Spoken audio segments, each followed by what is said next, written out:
नमस्कार, आप सभी का स्वागत है। कहते हैं कि किस्मत जब मेहरबान होती है तो पत्थर भी हीरा बन जाता है। लेकिन क्या आपने कभी सुना है कि किसी गाने की भी अपनी किस्मत होती है? आज हम आपको बॉलीवुड के एक ऐसे आइकॉनिक गाने की कहानी बताने जा रहे हैं जिसे एक या दो बार नहीं बल्कि पूरे 3 बार बेकार, बकवास, सड़क छाप और अतरंगी कहकर कूड़ेदान में डाल दिया गया था। यहाँ तक कि बॉलीवुड के एक महान गायक और सुपरस्टार ने भी इसे यह कहकर गाने से मना कर दिया था कि यह गाना उनके लिए किसी गाली से कम नहीं है। लेकिन किस्मत को शायद कुछ और ही मंजूर था। 6 साल तक ठोकरें खाने के बाद जब यह गाना आखिरकार एक फिल्म में आया तो इसने सिर्फ इतिहास ही नहीं रचा बल्कि हमेशा के लिए अमर हो गया। आज भी यह गाना हर उस आशिक की जुबान पर रहता है जो चेहरे से ज्यादा दिल की खूबसूरती पर भरोसा करता है। आखिर कौन सा था वो गाना? क्या है उसकी पूरी कहानी? आज हम इसी दिलचस्प किस्से को विस्तार से जानेंगे। लेकिन आगे बढ़ने से पहले चैनल को सब्सक्राइब जरूर कर लीजिए और बेल आइकन दबाकर वीडियो के आखिर तक हमारे साथ बने रहिए। साल था 1959। निर्माता निर्देशक H.S. रवैल एक फिल्म बना रहे थे जिसका नाम था शरारत।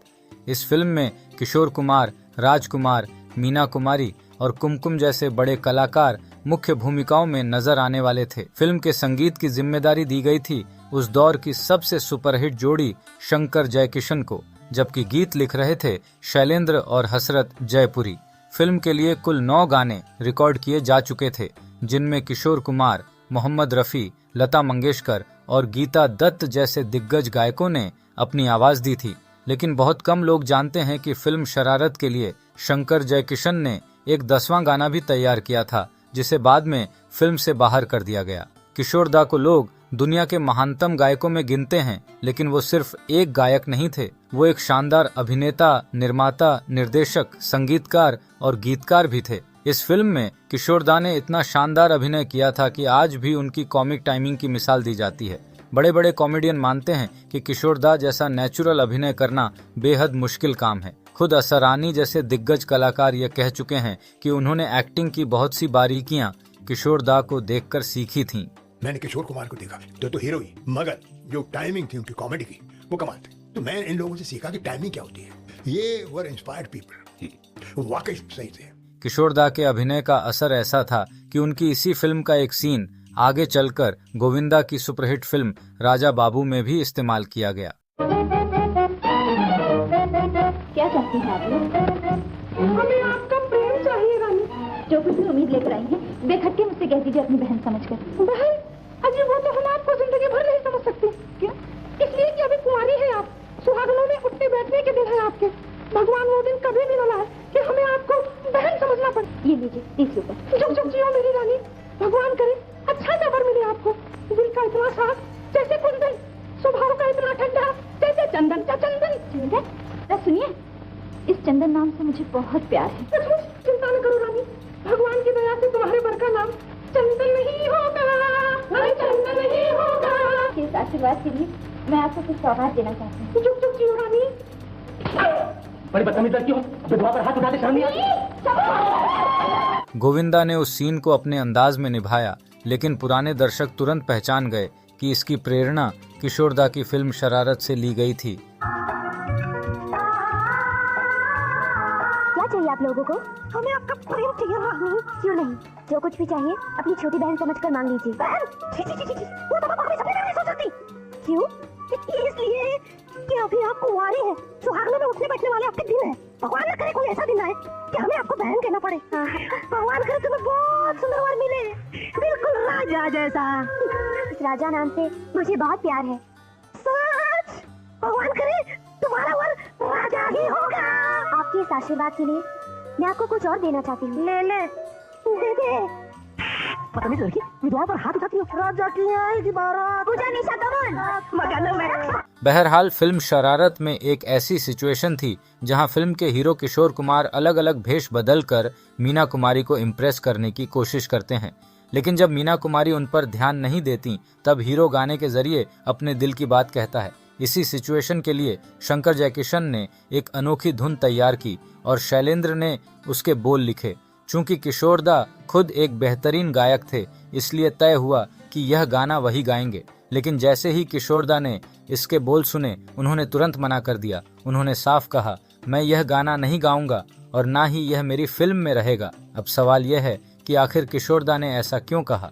इसके पीछे एक बेहद भावुक और दिलचस्प वजह थी जिसके बारे में हम आगे बताएंगे। फिलहाल किशोरदा के मना करने के बाद वह धुन शंकर जयकिशन के पास ही पड़ी रही। उन्होंने उसकी एक रफ रिकॉर्डिंग जरूर करवा ली थी ताकि जरूरत पड़ने पर किसी निर्माता निर्देशक को सुनाई जा सके। फिर समय बीतता गया। 1961 में B.R. पंथुलू एक कॉमेडी फिल्म बना रहे थे जिसका नाम था दिल तेरा दीवाना।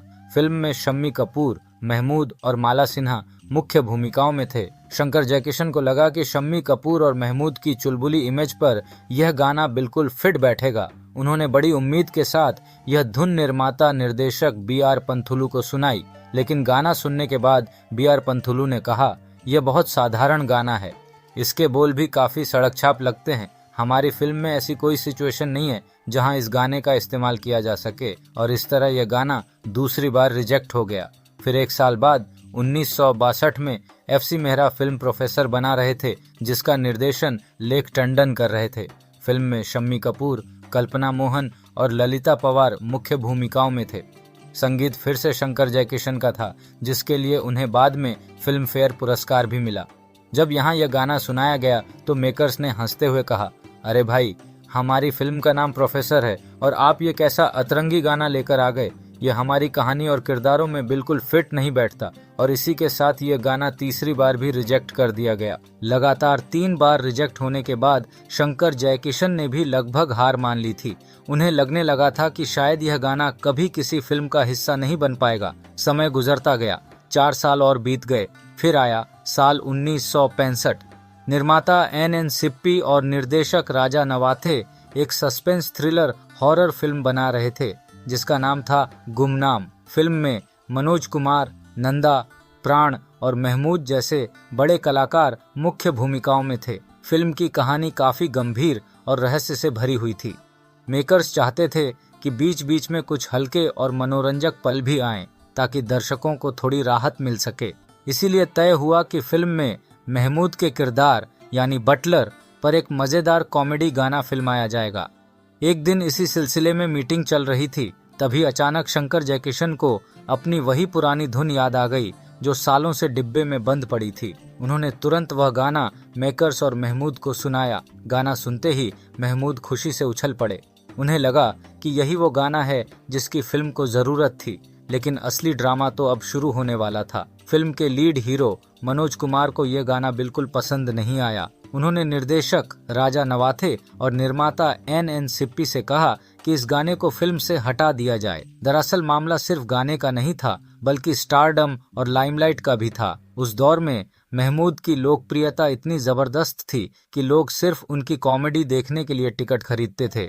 गुमनाम फिल्म के लिए महमूद को 2.5 लाख रुपए फीस मिली थी, जो फिल्म के हीरो मनोज कुमार और हीरोइन नंदा से भी ज्यादा थी।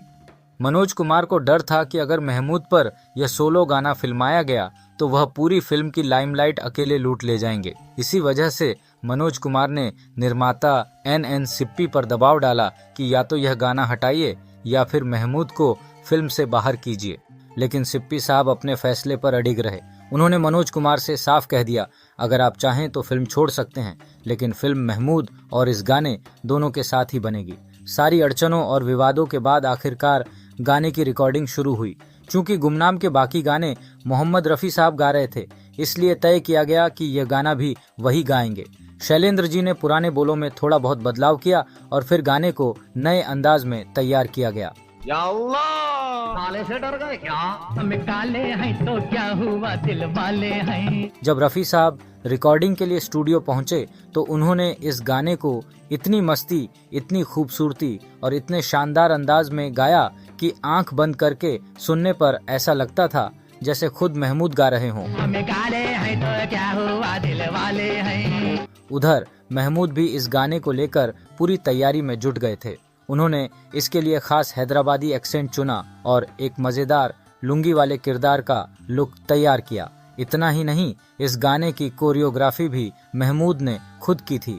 उनका अतरंगी डांस, कमाल की फिजिकल कॉमेडी और चेहरे के जबरदस्त एक्सप्रेशंस, सब कुछ स्क्रीन पर जादू की तरह काम कर गया। और फिर वो गाना आया जिसने इतिहास रच दिया। हम काले हैं तो क्या हुआ, दिलवाले हैं। ये गोरे गाला चंदाना, ये रेशमी बाला चंदाना। जब गुमनाम रिलीज हुई तो मनोज कुमार का डर सच साबित हो गया। फिल्म तो सुपरहिट रही ही, लेकिन सबसे ज्यादा तालियां, सबसे ज्यादा सीटियां और सबसे ज्यादा चर्चा महमूद के उसी गाने की हुई जिसे कभी 3 बार बेकार कहकर रिजेक्ट कर दिया गया था। यह गाना 1965 के सबसे बड़े और सबसे लोकप्रिय कमर्शियल ट्रैक्स में शामिल हो गया।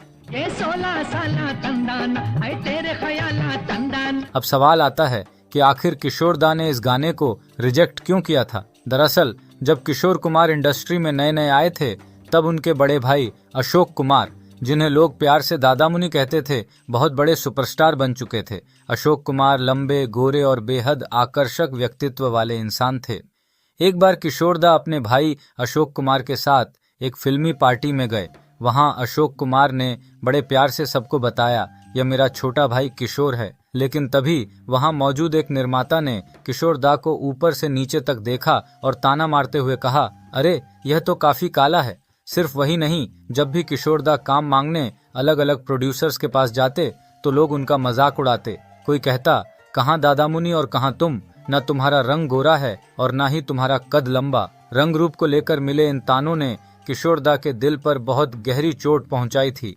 यही वजह थी कि जब यह गाना उनके पास आया तो उन्हें लगा जैसे यह गीत उनके सांवले रंग का मजाक उड़ा रहा हो। उन्हें लगा कि यह गाना एक ताने की तरह लिखा गया है और इसी वजह से किशोर दा ने साफ इनकार कर दिया कि वह यह गाना नहीं गाएंगे। इस तरह यह ऐतिहासिक गाना पहली बार डिब्बे में बंद हो गया। किशोर कुमार के बेटे अमित कुमार ने भी एक इंटरव्यू में बताया था कि किशोर दा अपने अपमान को कभी नहीं भूलते थे। जब किशोर दा आगे चलकर बहुत बड़े स्टार बन गए तो एक दिन वही निर्माता जिसने कभी उन्हें काला और नाटा कहकर अपमानित किया था, उनके पास फिल्म का ऑफर लेकर पहुंचा। तब किशोर दा ने उससे कहा, मैं तुम्हारी फिल्म जरूर करूंगा, लेकिन मेरी एक शर्त है। जब मैं तुम्हारे ऑफिस आऊंगा तो गुलाटी मारते हुए अंदर आऊंगा, तुम भी गुलाटी मारते हुए आना। फिर हम दोनों टेबल के सामने बैठकर बातें करेंगे और उसके बाद गुलाटी मारते हुए ही बाहर जाएंगे। दादा मुनि Ashok Kumar ji was very handsome, गोरे थे एकदम। पिताजी थोड़े से मतलब काले थे। तो छोटा सा बच्चा लॉलीपॉप लेके आया, 9 साल 10 साल। दादा मुनि ये कौन है? दादा मुनि मेरा भाई है किशोर। अच्छा अच्छा काला है, काला काला कैसे बोला ना? ये काला बोला अनमन में। ठीक है बच्चों, मेरा भी जब वक्त आएगा देख लूंगा मैं। अच्छा अब तो आया बाद में ये हीरो बन गए। मैं वहां से गुलाटी मारते मारते आऊंगा। गुलाटी मारते मारते मारते मारते मैं टेबल के ऊपर खड़े हो जाऊंगा करके। अब वो वहां से उठ के वो भी गुलाटी मार के टेबल के ऊपर खड़े हो जाएंगे। अच्छा सही है, दोनों वहां बिजनेस की बात होगी। उसके बाद गुलाटी मारते मारते निकल जाऊंगा और गुलाटी मारते मारते वहां पे बैठ के चेयर घूमता हुआ चेयर घूमेंगे। अच्छा ये मेरी शर्त। मित्रों, यह कहानी हमें एक बहुत बड़ा सबक देती है। हर महान चीज का अपना एक सही समय होता है। जो गाना शरारत फिल्म के लिए बनाया गया था, जिसे किशोर दा ने अपने स्वाभिमान की वजह से ठुकरा दिया था और जिसे कई बड़े निर्देशकों ने साधारण और सड़क छाप कहकर रिजेक्ट कर दिया था, वही गाना आगे चलकर महमूद की पहचान बन गया। आज भी जब कोई इंसान अपने रंग रूप की परवाह किए बिना सिर्फ अपने सच्चे दिल के दम पर किसी को इम्प्रेस करना चाहता है तो उसके होठों पर यही गाना आ जाता है। हम तेरे तेरे तेरे चाहने वाले हैं, हम काले हैं तो क्या हुआ दिल वाले हैं। आपको यह अनसुनी कहानी कैसी लगी? क्या आपको पहले से पता था कि इस गाने के पीछे इतना बड़ा ड्रामा और किशोर दा का इतना गहरा इमोशन छुपा था? हमें कमेंट्स में जरूर बताइएगा। अगर आपको यह वीडियो पसंद आया हो तो इसे लाइक करें, अपने दोस्तों के साथ शेयर करें और ऐसे ही बेहतरीन किस्सों के लिए हमारे चैनल को सब्सक्राइब करना बिल्कुल न भूलें। मिलते हैं अगले वीडियो में एक और शानदार कहानी के साथ।